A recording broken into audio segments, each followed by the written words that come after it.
their games, and we'll see with that. But we will play on one map as there's a best of one, so let's take a look at our bands and our final pick. And we've quite literally only played on one map so far. It's been all coastline all the way down. Is that going to be the case, or is that going to be the map that we play on this time? Border and Oregon do appear to be banned out for both these teams. Oregon because Chaos played on it previously, but it's Bank for Vitality, right? Because they played Mock It, if I recall correctly, on Bank. So that is going to open up the options here. Border, Clubhouse, Coastline, and Villa. Are we going to see our very first Villa? Are we going to see yet another Coastline, as the bans should be going out in just a second? So heading into this, Vitality has been a team that's been kind of all over the map. They won that French Border, it looks like. Clubhouse? Border? It goes to Border. All right, I'll deal with a Border. I could have jived with the Border or Clubhouse. I could have done with either. Could have gone Coastline as well. It was very close. But what I was going to say about Vitality is they're a team that's kind of all over the place. They make the top 4 at DreamHack Austin. They don't make it to land in Atlantic City. They come painfully close. Possibly almost knock off Penta, going to a third map. They defeat them on Consulate. They end up in a position where they won the French Cup a couple months back, but then had a disappointing matchup last week. So once again, they've had continued success in the past. They finished top 4 at the Invitational as well. But it's really hard to pin them down. Where are they? If there were a global ranking, where would they be? It's very difficult to slot them in somewhere. Yeah, what you're looking for a global ranking is consistency. Right. And, when you look at Rogue, now, I'll mention EG just for a bit, but in terms of consistency, it really hasn't been the case. But I look at Rogue, I look at, a team like Penta, look at a team like Liquid. These are teams that are consistently even hitting FaZe, the top. FaZe, who, despite the fact that they struggle at international lands, they won BR6 previously. They're doing quite well in BR6 at the present moment. They won the region last season. They competed in the top 2, and they made it to the final 4. 2 previous lands in a row, and it's been very interesting seeing that growth. And yeah, I agree with you. Consistency is really important. Where is Vitality on that list? Where is Vitality on that list? It's tough. They need to figure out some more consistency. I wonder how much of it is their play style. Yeah. Because they match up against certain teams very, very well. But against teams that know them and have played them repeatedly, that style kind of loses its luster. Exactly. Super easy to figure them out. Before we talk more about those details, let's take a look what you guys voted on here in our community vote. Of course, we have that live on ESL Rainbow Six before every single match, and unsurprisingly, 82% going the way of Team Vitality to the 18 of Chaos. One thing that they need to mention about Vitality, even yesterday when talking about it with Bibu, and even before that, a big problem with them is taking too long to push a site. However, that might be one of their strengths. They're able to execute on a site perfectly. However, put them against an Echo, they basically fade away. And I think that if Vitality want to have a consistent chance of winning these games, at least in the online season, Echo will have to be an almost constant ban for them, which makes them very predictable against all the other teams. And especially against operators who are designed to shut down that last-second push. It's Meepy who said on Twitter, and when in defense of them, when people say, they play this really strange, this kind of like push-pull where it's like they'll take up possession and then it looks like they give it away and then they go back to droning and they will have a Glaz hold an angle for 2 minutes and 45 seconds. Meepy said on Twitter, from I don't know, until you play against it, you don't really understand what it's like, because it's literally like somebody snaps their fingers and everybody dies. And then everybody's dead and they just collapse on you. And it's this hyperactive style of play where in the Lion meta they did kind of change it around because they had to. They had to be quicker. They had to be more nimble, and they had to be able to make those changes because the way that Lion plays, you can't quite sit still for that long. You got to rush. But even then, we've seen since DreamHack Austin and onward, since Lion has fallen out of favor, they've gone back to their old ways of, measuring 4 times and cutting once. It's a very prudent way of playing. Yes. However, it's not something that you can do in a current metagame that facilitates Echoes, really Maestros, C4s, smokes, and makes it harder for when you push the site. And I'm going to play on Border. Border is a site where you can thrive off of an early push or not. But though, also at the same time, we've seen Vitality knock around teams on Border quite a bit. So, I mean, this is a good map for Vitality. If I'm them, I'm pretty confident. I mean, we saw them play Ents on this map. They went to every single site. And because of that rotation that we have now, you have to go to at least 3 of the 4 of them. We have seen them play consistently well on Border. I could probably dig through this notebook right here and figure out all the times that we've seen Vitality play on Border and see how well they've done, you know? Bathroom Tellers. They've played it how many times at this point? They played it for a couple matches pretty much straight up most of their rounds when they were able to, and they destroyed anybody and everybody on it. But let's actually see how they put that to play, as you know what, we'll head into Border. I'll make sure that you watch your step before you enter into the building, and make sure you keep your distance from the helicopter. Do not attempt to board the helicopter. Yeah. Just don't. I love people who shoot out those sirens at the top. Like, thank you. Just please do it. If you are watching right now, if you are watching and you play in amateur leagues, professional leagues, etc., shoot out that loudspeaker that screams at you, because we hear it just as much as you do, and it is awful. Just hearing it over and over again in that spectator mode. You know, I remember one time, I think we came back, like, all 4 of us from casting day. We sat down at my place and we were watching a few streams that were going around, and I don't remember which streamer we were watching in Siege, and the instant they spawn on Border, first thing they do, they shoot out that speaker. First thing Kix does, jumps up and he's like, I like this person. This is exactly what you should be doing all the time. And you know, it's a pretty good thing to do. Please, please. Though, Ying Lion will be removed here as Chaos will go for their first defense ban. I wonder if it'll be Mira. No, it's a Valkyrie. All right.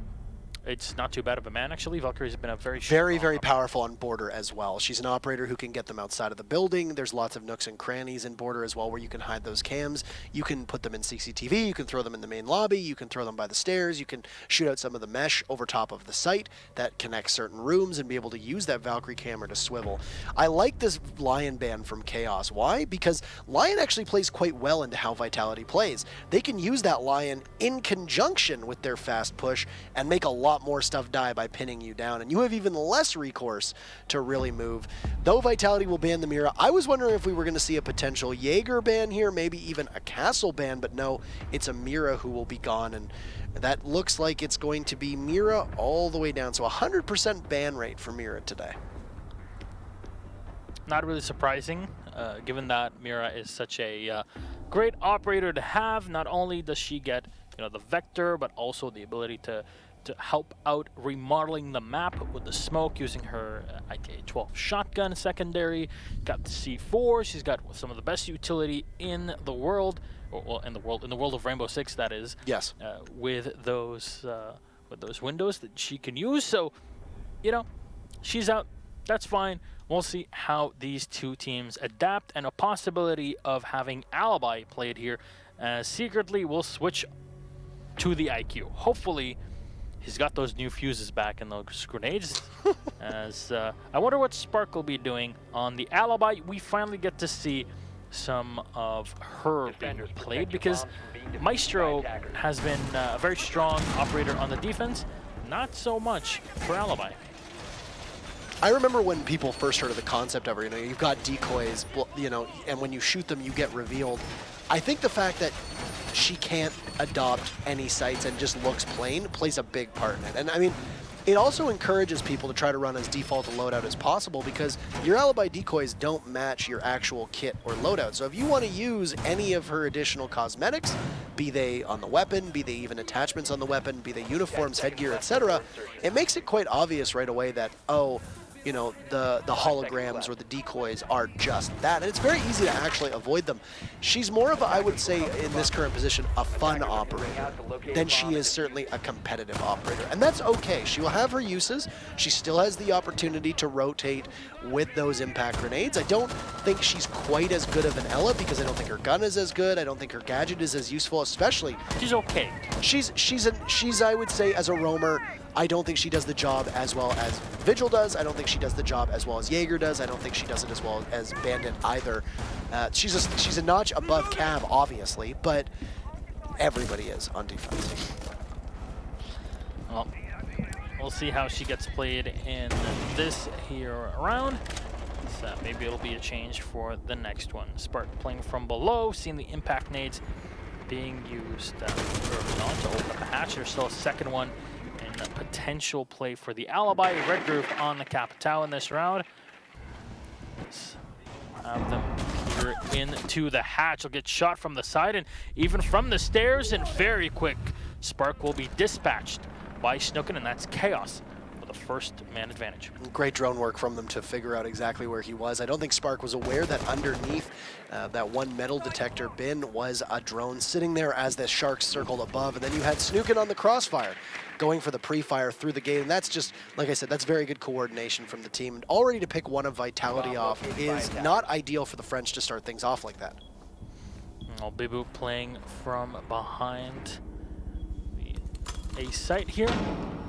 Bride will have to throw out his remote gas nades. He only has one shotgun shell left. Scats are looking for a bit of an earlier plan as we hit the minute 14 mark on the clock. Secretly would chuck out a grenade that will try to connect up top. Not really going to hit anyone. Gumine will get thrown in as Reynolds hits it, but still is able to set that diffuser down. And now everything becomes a lot more difficult for Vitality on the retake with one man down, and we'll make that two as Snooken gets the second. He looks all the way down that east hallway, able to get one. But what is Renewals doing? He saw the head of the Thermite for just a second, too, for Renewals. And now, not a great trade as Red Groove goes down, but Cripps is able to get the final frag, and Chaos start things off early with a swift push through that armory wall. Vitality looking lost, not sure how to counter that push at all. The smoke grenade's not working, the goo mine didn't work at all, and that'll be Chaos with it. Suffering very minimal casualties at the same time. All right. Surprisingly, Chaos actually played this round very, very well. If you compare this to their plays yesterday, yes, I'm very excited to see more of them during this matchup, because yesterday they're kind of disappointing on certain pushes that they had. They had the advantage most of the time and then just squandered it. The one thing I want to say is that based on their play yesterday, and even this first round will confirm it, if they're able to get the man advantage early on in the round, it almost always turns into a victory for them. So they're focusing on it, and it worked out fine, taking down the alibi. They didn't have to worry about her anymore coming up on the rotate. They made sure that the site was clearly open when they had the advantage and pushed it, got the plant down, then just defended the diffuser. Very straightforward after the plant was set. That's always been one thing with Vitality that I think has limited their ability to bounce back, is that when they lose one early, I think so much of their strategy involves all of them being alive and everybody doing their role that it can be often difficult, at least from my perspective, it can be difficult for them to make that adaptation midway through the round, at the start of the round, etc., after losing a body to cover what that person needed to do. Because keep in mind, not only are you losing somebody on the team, but especially on attack, you're losing a drone, you're losing information, you're losing potentially 2 drones if they've kept them alive, depending on where their drone economy can be. So it's something with Vitality that has been a reoccurring problem, which is if you lose somebody early, how do you regain that footing, as exactly you touched upon. We'll start off the round here with still Vitality setting up in this defense. Of course, they're defending over in the workshop and the ventilation. So we mentioned it before, it's very important to take control of the top floor. It's pretty much every single site in the game. That vertical gameplay is not something to forget, as we've seen certain teams do it and just end up dying. Yeah, you can't gloss over it. It's so important to be able to have your attack go from multiple directions here. So if you can establish that attack up top, then you can freely lord over, quite literally, or reign over all of your opponents. Cripps is alone in CCTV right now. He's opened up the hatch looking down towards Customs. Zephyr was the one that was downstairs, the bandit that was playing, watching that open hatch, and they could possibly come to loggerheads at some point. But Cripps will catch one on a rotate as Bride gets pushed out of that stock room and gets picked apart, and that's your smoke. Why is the smoke putting himself in that vulnerable position so early on? 1 minute, you've lost one of the most important operators in the dying seconds of a round. They still have a Maestro, so worry not. But Bride looking for a fight now inside of Customs, or Zephyr rather, and he'll miss that. That's secretly picking up the kill to join Bride. And this is Chaos, I think, taking advantage of the fact that they are used to Vitality waiting for teams to push, and Chaos is just taking that away from them right away. Yeah. And that's the advantage that, as you mentioned, Vitality will always be looking for. Well, when they don't have a ton of manpower to play with anyways at the end, kind of gets pretty darn dark. Bibu taking a lot of damage here, exchanging a 50-50 pretty much against Secretly on the IQ. This does the crossover in the main lobby. Rotating around is the Pulse. Spark still holding the angle with the ACOG on his Setme. Bibu will set himself in the customs office again. And he's just going to wait. He's not even using his sensor, though. This is amazing to me. Almost missing out on Red Groove, but Bibu is able to capitalize and get the kill as the Capital wanders almost aimlessly through the customs walkway towards the site. It killed a lot of time, too, and that Pulse is now going to be a focal point as Secretly just works his way right in. Renewals takes out Rafal, and Secretly's just barging in through the metal equipment. He finds one and gets the down. Spark, it's all up to Bibu, who will get another 2 for the Pulses. He's on the roam, still not far off site, but he has lost complete control. And the plant will go down from Renewals. Bibu looking in towards that vent doorway, but he'll get lit up from Crips on the stairs, and there is no life out of Vitality so far. This is methodical from Chaos. They are hunting them down, isolating, and then killing every single member of Vitality with good rhythm so far. Chaos looking strong out through 2. I am very impressed with the plays of Chaos in this matchup. Seems like they're coming into their true potential, at least early on. I want to call it too early, but still, it's a big change of what we saw from yesterday. Seems like Vitality cannot really, get a grab on how Chaos are playing these rounds, and Vitality just kind of getting into autopilot, forgetting that Chaos can also start to react against their much more predictable plays because of the amount of footage that's available for Vitality, etc. Right. You know what? Turns the way of Chaos. They put the second round on the board. If they can put the third one, that'll already be a pretty darn big advantage. And unsurprisingly, Vitality will pull out their trump card. They'll bring it down to Bathroom Tellers, and they've historically been very successful on this site. Yes. Remind you, when these two teams played on Border, Chaos tried to play a 4-man fake to push into the offices with a Thermite, whilst the last player was just hiding outside of the window, outside of Tellers, yes, jump in and go for the diffuser. They did plant it, but that was hilarious, to say the least. Yeah, and this is a very odd site because, and I said this to Michael a couple days back when we were casting Borders. We cast this site. It's very similar to Tower on Oregon, where one of two things will happen. Either they will take very quick control and completely box you out, and the round will be basically over in a minute, or it will come down to the final seconds where the actual push will happen, and it's just absolute mayhem. No. There really isn't a middle ground with the site, just because of the way it plays out, and the fact that there's a wall right by the bomb that you can open up quite easily if you have a good Thermite, which, of course, Renewals has been playing on and has been doing a great job of not just getting kills, but also executing with the exothermic charges, blowing open those reinforced walls, and then also getting the plant down. Renewals has really been a standout performer so far on this matchup, and I'm going to look to see what more he can accomplish as the rest of his team works around him. So this is definitely a trump card, I do agree, but we've seen them play the site a number of times. There's lots of footage here. If Chaos has done their homework, this could be an easy counter for them. Well, joining in from Renewals, I have to say the Zofia of Crips has definitely been a sight to behold in this matchup so far. We'll see if we can bring it in. Now, one of the best positions to be on here is the server hatch, because you can play in that exact position. You cannot get up, you can only go down, but it's such a difficult angle for the attackers to find. It's not always something you're really expecting. And what the defense of Vitality are expecting is Crips getting a bit too aggressive on the move and forgetting that he can still be hit from the side. You see the Thermite of Reynolds will take down the Fountain Wall, as Chaos not wasting a single moment to push into Archives of Fountain. But Zephyr's in great position to strike when the Zofia pushes up, and that's exactly what's going to happen. Not many people think to check that angle. That is still, though, a misplay from Chaos, not to drone that one out. You've got to imagine that there's going to be somebody, if not playing up there, in a position to possibly strike from that small office. And it looks like Renewal's reading that the Bandit has fallen off of Rafal, and that's exactly what he's done. And the Thermite is going to be a big, important part moving forward because he does hold that diffuser. They're down by 1. This is the first time that Vitality has had a good start to a round, I would say. They're going to need to continue onward. This is definitely playing out like I speculated, though, where it's definitely going to be that ladder play where it's going to take a while for them to actually get to the site because there's so much they need to work through. Spark picks up a kill on the Secretly, and now Renewal's under fire. This is Vitality doing great work to make sure that Chaos can't establish any control. Yeah, they're very much in their zone, and you never want to let them get into their zone. Red Groove will throw out a stun grenade, but from below it's Bude. They'll take him out. Snook spraying in to take down Bibu, but it's Rafal with a refrag on Renewals.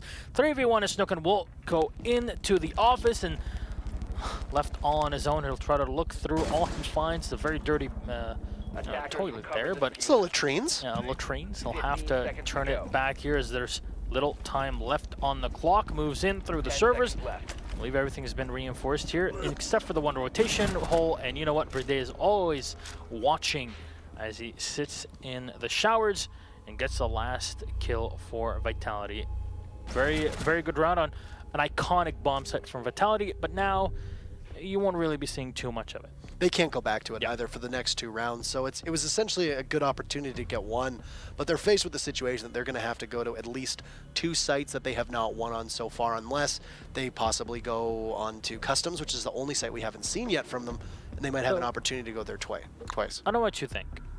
Customs hasn't really been so successful, though, the start of this season. Seems like by 6 Invitational, people have figured out how to play it, especially Penta and teams like EG, but it's not really something that's too viable nowadays. It's also because Mirror is banned consistently. Mirror is the reason why that site is viable, because you can put the Mirror window down on the wall of CCTV, staring all the way down to East Hallway, down towards East Main where the stairs are. You can also open up the wall into Fountain and Office, and basically from that one position, as long as you've got somebody that can potentially play on with you by the hatch over top of the site and have somebody watch that window so you're not susceptible to a push from CCTV, you can control a huge portion of that upstairs floor just from one single Mirror window. And that is a big boon for the defense. And the fact that Mira is being banned as reliably as she is, and even though on the Invitational, I mean, yeah, I think Lion also was a big part of that too, because it was easy to just pop a Lion and run in and kill them because they couldn't fight back. But now with a lower usage of Lion, but with Mira being banned, we're back in a position where Customs is definitely indefensible. And I mean, it wasn't until Mira came around that we saw Penta being truly successful on that site, which is what led to all the others bringing it into their repertoire. There's definitely teams that start off a trend and continues on until there are changes, but you know what, that's one of the best things about change, that you get to see new things, and at least that has given us more opportunity to see backroom tellers. It's always a treat to see how Vitality play that site themselves. But Crips back at it again with the Zofia. Rafal this time bringing the Echo, and even with that, Zephyr will still play in the CCTV, trying to play from above, but we have seen Chaos able to play very well on the pinch and try to take down that one defender that's really pushing them back. I wonder if the hatch is already pre-open for the Ela to fall back for. Vitality really hasn't been doing a good job of keeping more than one person on the roam as with them, and there's been a lot of times where Chaos has been able to isolate just one person who's been off on a deep roam, and then they have no recourse whatsoever. And now it's going to see Zephyr's going to get torn to pieces by this grenade as all the fragments fly out, and he is dispatched. As Bibu was up there with him, but will drop and at least get a great shot on the Snook, and that UMP might not do a ton of damage, but it at least is very steady, and he makes quick work of Snookin with a couple shots. Only one of which needed to the head, though, in order to fell your opponent. So with that said, they at least answer back the Ela for the Thatcher, and the Thatcher is a pretty crucial pick. Now, mind you, there is still an IQ and there is still a Zofia, so they can work from below to take care of those bandit charges, but that's going to kill a lot of time for the attackers. All right, Crips setting up again as they'll have to push through the top. However, they require those bandit batteries to get taken out, and that's what you saw Secretly trying to take control of. Spark will try to go for the trick, as he will be the one tricked. There you go. Half of the wall will get taken out. You still see the smoke of Bride sitting by half wall, trying to play all the way in the back. Now, if he's pushed back from this position, I wonder if Secretly has another grenade to play in this, or if he's thrown it before. No, he does not. But there you go. He'll go for the 1v1, and the pulse of Bibu will be lost Secretly. Barely any health left on him. Chaos will need every single bit of it to go in for that plant. And that was a fight solely lost because of how low damage that UMP does. The Pulse had a really good jump on the IQ at that point and looked to land the first shot, at least from what I saw with my eyes. Mind you, I am an older fellow, so I mean, my eyes could possibly deceive me. Yeah, I'll have to bring you in for a check-in. Well, thank you, Doctor. Renewals will watch through that small office that leads towards the top of Armory by the beepers. You can see that there's going to be a showdown inside of CCTV as well, which will only leave 2 bodies on site. But as you mentioned so wisely, the Echo is there, but gone. Rafael will be taken out by Secretly and will now be a 4v2. Bride is situated, but will drop and look to go for a shot on the legs. Spark gets one onto Secretly. They're going to have to get very aggressive. Spark will get another onto Renewals and a down, which will leave just Red Groove. Vitality is snatched around from the jaws of defeat. It'll be Red Groove having to go for kills. They'll get the Zofia up, but no plant. Oh my, oh my, oh my. Chaos are able to clear out the site, but not get the diffuser down successfully. A big misplay and be a round that is gifted to Vitality. They did a great job to answer back onto that Chaos push, but Chaos really should have been able to get that plant down, and they just didn't have the diffuser in time. Yeah, they went for it. Smoke was ready, got the kill, but just because they were not expecting him. And I think, yet again, it comes down to the droning. They weren't able to spot the smoke going down. Even though they had the man advantage, there was nobody to push in from the back. The IQ wasn't really, too present even after the victory against the Pulse. They were down to barely any time left in the clock. Even though everything on the checklist was done and complete, the one thing left at the bottom, plant the diffuser. You know, it's a pretty important part of winning the round. It's a new concept. The diffuser was downloadable content created earlier today, so I can understand why teams are slowly going through the motions. Honestly, to use it. I'm wondering why you're on that side of the desk. You should be analyst. That level of analysis I should be doing every match. Solo. Solo.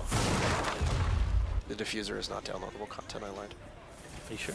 Oh, gotcha. Gotcha. There Got you go. me. Easy. Well, we go back into the game as Vitality are in the last round of defense. They've won 2 of them so far. They've been pretty. Oh, I love this spot.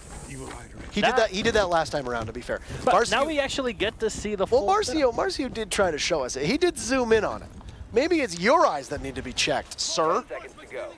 All right. Well, the whole thing. Check your own eyes. What we need to bring out of this whole thing is that Marcio is a brilliant observer. I guess that's he catches it all from it. There you go. And we'll see if the Evil Eye can catch it all in this match. Zephyr will set up his ADS upstairs in the archives. Secretly coming in. And Secretly has been a big part of these attacks. He's been on point with the grenades today. I have to say, very big difference compared to yesterday. I'm a big proponent of using Capitao. I think he's an operator who has a lot of tools and a lot of uses, but he does inhabit kind of a very strange role. He has a number of operators that seem to do his job a little bit better that you want to bring in circumstances in place of him. But today has been a real big, this is why I don't really like seeing Capitao that much kind of day, in the sense that it seems like you used the word squander earlier, and I think that fits here when defining how his utility and gadgets have been used. It's been squandered. We haven't seen the asphyxiating bolts have really any impact. We really haven't seen much out of using them to dislodge the defenders. We haven't seen them, of course, for kills, but most of the time you're not going to get kills with it, but also the smokes. Really, the smokes haven't been that impactful. Looking at the attacks into the armory and where the positioning of the Jaeger before and the smoke in the round previously, I wonder why we're not seeing a Dokkaebi being pulled out here for Chaos, because it would have been a huge help for them in these matchups, especially since you just mentioned that Capitao hasn't really been used to really any extent of his potential. And wow, what a shot from Snook, and Rafael pops up, and the Legion does not have much more time left on this Earth. As well as we'd seen earlier, Crips had taken out one of the Evil Eyes, and will now get a kill on Zephyr. That is a long shot to do with the Hollow all the way down deep inside of Vents. Will give Chaos an opportunity to take a deep breath and begin to push. The flash from Red Groove as he'll walk right in. He sees the smoke and capitalizes. That's a kill that he does all on his own, as Secretly takes out Bibu, and it's all up to Spark. He will need to clutch, and he is 1 minute to go. His position will be seen by Secretly as that Commando will rattle away through the middle of metal detectors. They'll double up on him now, as you can see some more shots, but he's going to have to work against the Thatcher. He tears through Snookin with ease. He'll have 4 more to find. There goes his asphyxiating bolts, though, and it's appearing that the Capitao was used in a post-plant scenario. The plant, though, down successfully, about to hit the halfway mark.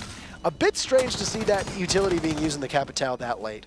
But Spark above will have to still wander onto the side. He sees one, he'll try to dive on Secretly, but even though his acrobatics look spectacular, it's the shots from Secretly that will land over the top rope and finishes him off. Over the top rope, look out below. He's coming off the top rope with the atomic elbow. Can't do it. Can't land it. Doesn't matter. Chaos, who won the first 2 rounds.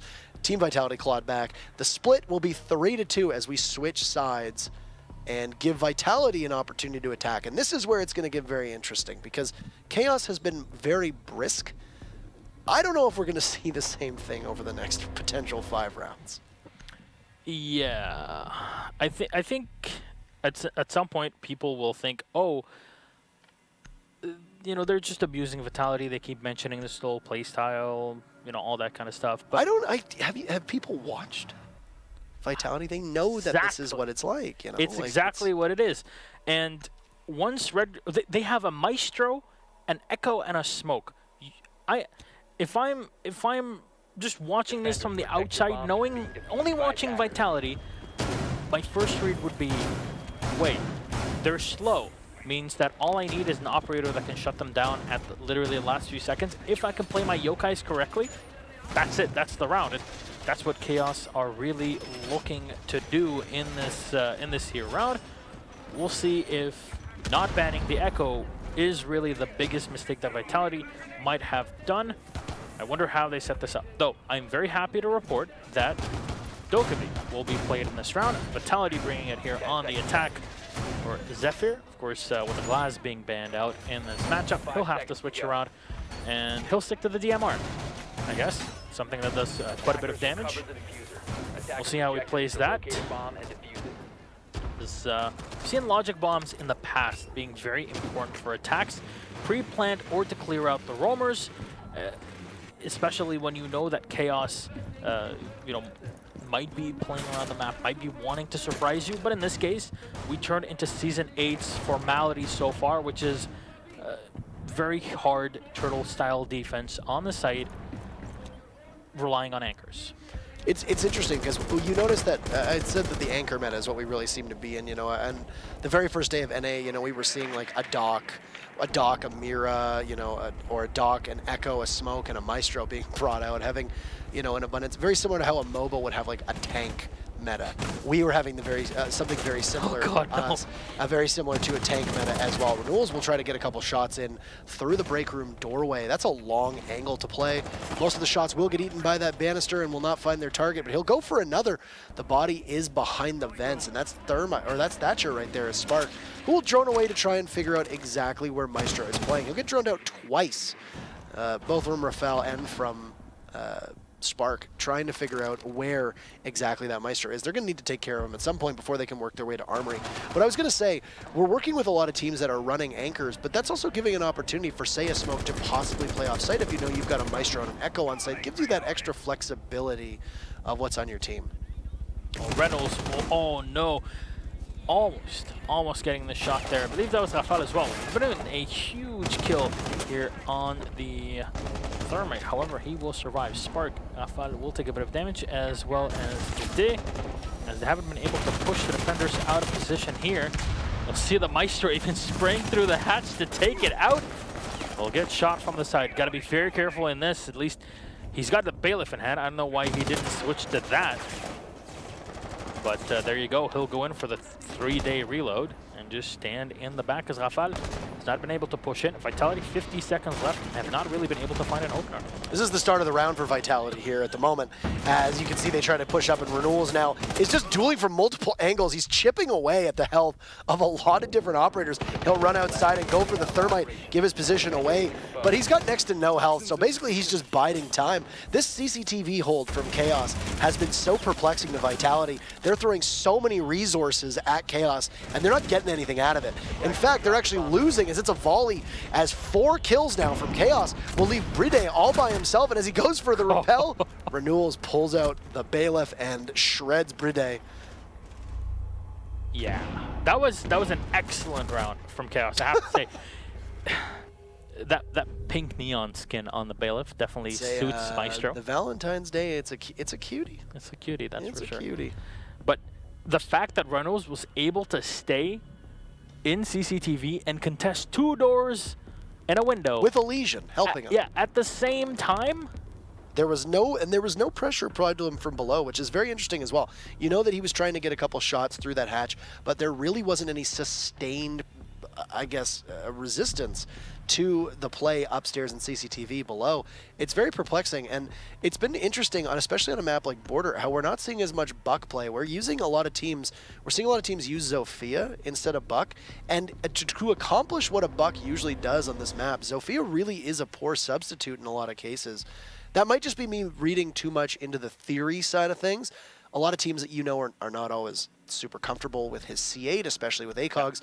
But as much as Zofia can accomplish what a Buck can from below using her impacts and then have the 4, I guess, concussive mines to disrupt, we saw used very effectively on the Bandit trying to Bandit trick the wall earlier on when it was Vitality on defense.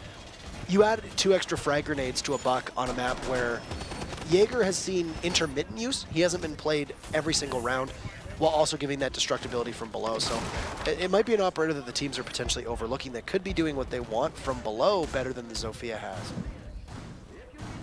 All right, well, very good points there that you got. Thanks, sir. But yeah, Buck has been played quite a bit, but it doesn't seem like he's a big part of the meta as much as Zofia is. It just looks like teams are much more comfortable. You mentioned the C8, you know, obviously the recoil being a bit complicated to control, especially with an ACOG. But with the Zofia, not the case. The M762 is one of the most comfortable weapons to use in the game. It barely moves when you're really fighting with it, and you can, you know, this pushes certain players that are very good with recoil control to play even with an angled grip. It'll get them even faster target acquisition, as there are some very aggressive Zofias that are trying to substitute Ash for our Polish operator. And I don't know what it is with Buck as an operator, but there is no single op in the game that I have heard more players say, I just can't get the hang of Buck. Yeah. For whatever reason, he seems to be a major obstacle for a lot of players, be it a mental one, be it just a physical usage with his weapon, I don't know, which makes good Bucks even more valuable. You know, we saw Pengu playing it so well before. The big one that always comes to mind is BC as well in NA. He is just a mastermind with that, with not just that weapon, but also the grenades and the way that he gets the most out of that operator. So there could just be comfort picks. But 1 minute in, and we look at Chaos only potentially being 1 round away from going on to match point. They have done well on attack. They have so far held out on defense, and they're looking to go for a second time now on round number 7. And Vitality really struggled to try and dislodge the defenders of Chaos, who were playing off-site. And it's interesting because I said, you know, we're in this anchor meta, but they were essentially anchoring off-site, and there was really no answer that Vitality had, but they might get one right here. And that's Secretly, who just backs his way right into Bibu's crosshairs. And a second, 2 good shots from Bibu, as Renewals is also gone. And that CCTV control that they wanted so badly, they've now got, and they've done so with a lot of time left on the clock. Interestingly enough, the castle barricade that was set in the bathroom will get taken out, even though the Zofia does not have any shells left to take down the castle barricade. That might come back to bite Red Groove in the behind, because it's not an easy spot to play in the back as an Echo, and you're so focused on the Yokais, and then just have somebody running in because there's no castle barricade to protect you. But I guess in this position, he'll get a bit more aggressive. They need the firepower on the site, as it is a 3v5. But I wonder, maybe the Yokais would have been a better substitute. Rafal will get taken down, but Bibu yet again putting the 3rd kill for him on the board. Stucken running around here to get the kill on Spark. Watching the second angle as Red Groove goes in for a quick peek, trying to pull back his opponents here. Red Groove still getting damage done, as now turns to 1v2. Last alive is the Echo as Bibu gets his 4K. Red Groove spraying in. Red Groove turns to the Supernova, looking for a kill on Bibu and his teammate. Bibu looking for the ace. Zephyr set up as well on the server. Bibu almost getting the final shot here, as there we go. Bibu with the ace to clean up Chaos. And what a way for Vitality to come back and put the round on the board here, as Chaos were getting closer and closer to edging them. They need to set at least that 5th round on the board, If not, it'll get very complicated for the Swedish lineup here, even starting in day 2 of EU Pro League. Yeah, that was an interesting round from Vitality, too. They didn't really put too much upstairs, but then they made a rotate about halfway through the round where they were able to get some bodies up top after picking off 2 inside of CCTV, and then they began their investment in trying to push out Crips, who was the Jaeger that was playing upstairs inside of Archives, looking down through the hole that was established. And while doing that, they had the bodies to also push the site because they had taken out 2 members of Chaos earlier, and that was just a good use of your numbers advantage. You knew you could split push, essentially, if I can employ that term, but use it in a completely different way.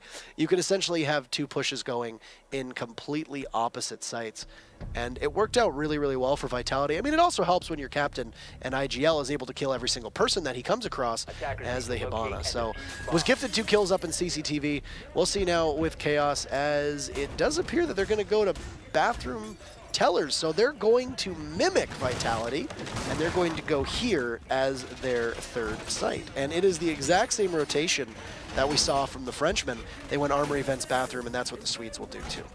Will they play it better than Vitality, though? It's very difficult to, I think, to outdo the Masters. Yes, I think this is very difficult to play better than Vitality does on the site, but I mean, hey, it was Vitality's first win of the game, and it took the one site that they play so well. Well, this is a very important round for Chaos as well, as we mentioned before it starts. The 5th on the board that they put down guarantees them 1 point in the overall standings, as right now they've kind of been struggling. Well, you know, we say struggling, but that was only 1 game that happened last night. Still, Zephyr spawning in on the Glaz, and this is the scary bit. Glaz plus Zephyr, name a more scarier combo, let's say the least. He definitely jumps to mind, along with a number of good Glazes. Jonas is somebody who has become a very proficient Glaz as of late. Necrox in NA. In Latin America, you have Psycho as well, playing on that role.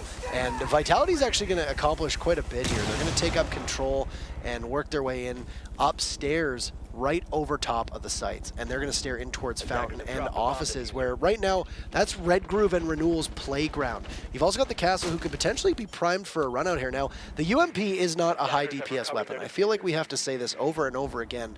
It does not deliver a sustained amount of damage output. However, it's super reliable if you are uncontested, and it has next to no recoil. It's perfect if he jumps out to just feed into the bodies that could be lined up outside of the offices there, and that's exactly where the castle was positioned. But they will have to worry, because look at this, Bride is in sight right now, and I don't think Chaos knows. They'll go for a couple shots and try to get a couple gas grenades down, but Bride will get this quite easy. Bibu gets a kill. That'll be his 6th in a row, technically, and now Chaos is going to have to scramble back to site. This is a very complicated position to be in if you're Chaos. But Red Groove at least nails 1 kill. He'll get the 2nd to take down the Claymore as well. 2v3. Got a 1v3 here as Red Groove, last man alive on the castle. You mentioned the UMP.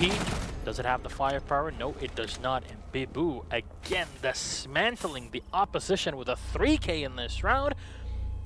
I have to say, if the overall team of Vitality is scary as a whole unit, Bibu all on his own is just completely different ballgame. He has absolutely picked it up in the latter half of this game, and I mean, he's somebody that you can't really doubt. I mean, I think we saw his kill-death ratio was like 3.3 or something like that. He's one of the most consistent fraggers in all of Pro League everywhere in the world. The only real question you have is when I see somebody run up stats that high, the question that always comes to mind is, what is their play style like? Are you accomplishing these kills in conjunction with your team, or are you doing it to the detriment of your team? Because there's a pretty good argument that you can make that there are certain players who have a very inflated KD, whose accomplishments largely come in, you know, winless scenarios, low impact frags, you know, baiting off on their own as roamers or on entries, and really playing in a situation where, congratulations, you got a kill, but you didn't really accomplish much, and in fact, you lose that trade because now the site is in worse shape than, you know, if you had played a little bit tighter with them. So that's always the question I have. But with Bibu, he gets impactful frags. A lot of these kills that pad his stats are not stat padding they're high-impact frags, and he's opening up that space for the rest of his team, and his team opens that space up for him as well. Yeah, he'll play technical operators, he'll play IQ, he'll play Hibana, he'll play no matter what is required, and he'll still top the scoreboard every single game. He is an exceptional player, to say the least. In my mind, in my eyes, at least the best French player that we have right now. There's no way around how exceptional he is. But not the most versatile, but definitely the best pure fragger that I think all of the French have. Yes. Exactly. But we'll see how this shapes up in round number 1 and round number 9, as we're tied 4-4. And very much on cloud number 9 after this matchup here. It's been very close, honestly. Vitality bringing it back after Chaos having a very good start of the matchup. I can't wait to see more of their attack here as Bibu this time on the Zofia. Chaos bringing yet again the lineup of the Echo, the Maestro, and the Smoke. And I can't wait to see how they develop it on the Armory defense. I think also I should make a clarification when I said that Bibu might not be the most versatile. When I said he's not the most versatile, he could be one of the most versatile, and he could be the best at being that role. But it's just we typically don't see him on support-oriented roles, right? We usually see him on the frag chasing, roaming style roles. So it is a team game. It is a team game, absolutely. But I'm saying, you know, I just don't want people thinking that I was, you know, slagging on him for that. He's very good at what he does, but I would envision him very similar to Kanto rather than a Pengu. Yeah, I would highly agree with that. All right, well, Chaos again on the defense. They are set up upstairs here in the Armory. Oddly enough, we'll see the Blackbeard here. Wonder where they have set him up. You can see all 4. Is this the first Blackbeard that we've seen today? Yes. It's Sparks on Blackbeard. So they've been running one of the Blackbeard or Glass. That's a frightening scenario for Chaos. Team Vitality has not had a lead in this contest just yet, and they're knocking on that door. It does appear that they're going to be going for an Office Fountain take, though. Yeah, it's not something that we're seeing too much of nowadays, as a lot of teams have been favoring a push from the Armory. There you go. Bibu will take down, at least with the help of the Hibana, open up a bit of a line of sight down into the B site. Renewals will try to contest here, as he's been playing a very excellent Maestro, I have to say, using the ACOG to its fullest potential. Fallon still has a couple exothermic charges, as he will try to make use of them. Is there a bandit behind this wall to take it out? Yes, there is, and that's the first charge that has been tricked. You can notice that on Team Vitality's lineup, 0 frag grenades. That's exactly where they come in handy, is you chuck a grenade over the top of that mesh, and you're able to take the bandit out.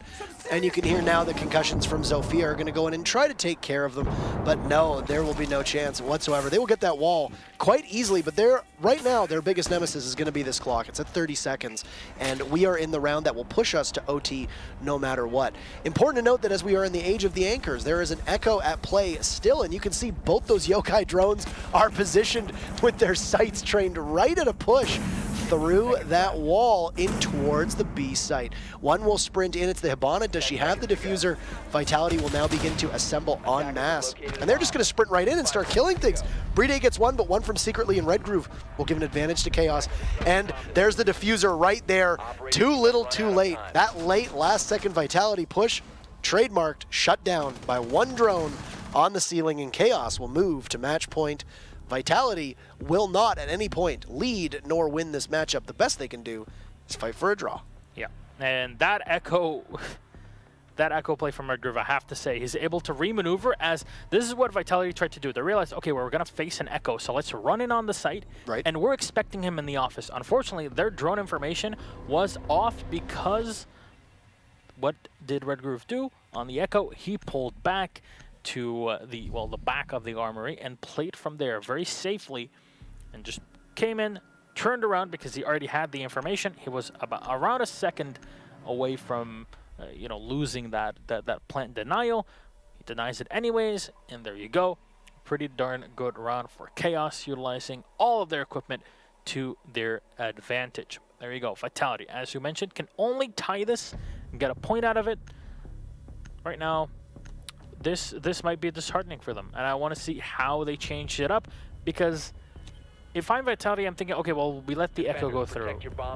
We need an operator that helps us against them. We'll bring an IQ, but not going to be the case. They're not expecting a second one being brought in somehow. They've been running a very standard lineup for this team. Like, Vitality has not shown a lot of flexibility on their attacking lineup at all. Historically, that's how they've been. They've not been a team that, you know, outside of a few bomb sites, really overhauls the meta and brings something new. They've been a team that's been consistently playing together in this fashion for around a couple of years now, and they've gotten so good at that standard play that it's too good. It's too perfect of an execution for any team to deal with.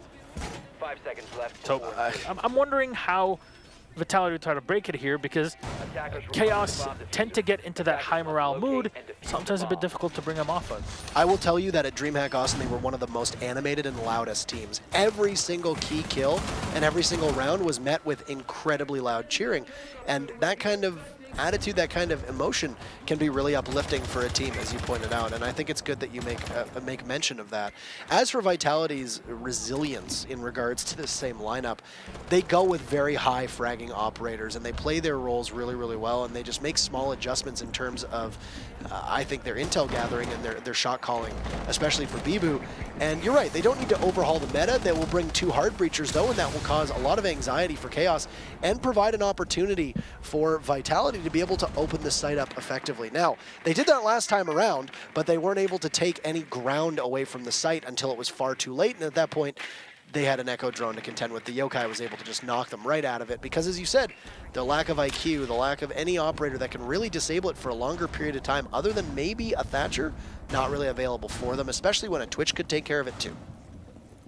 All right, well, Zephyr moving in, as of course he is on the Thatcher in this round. Sites will get... I said other than a Thatcher.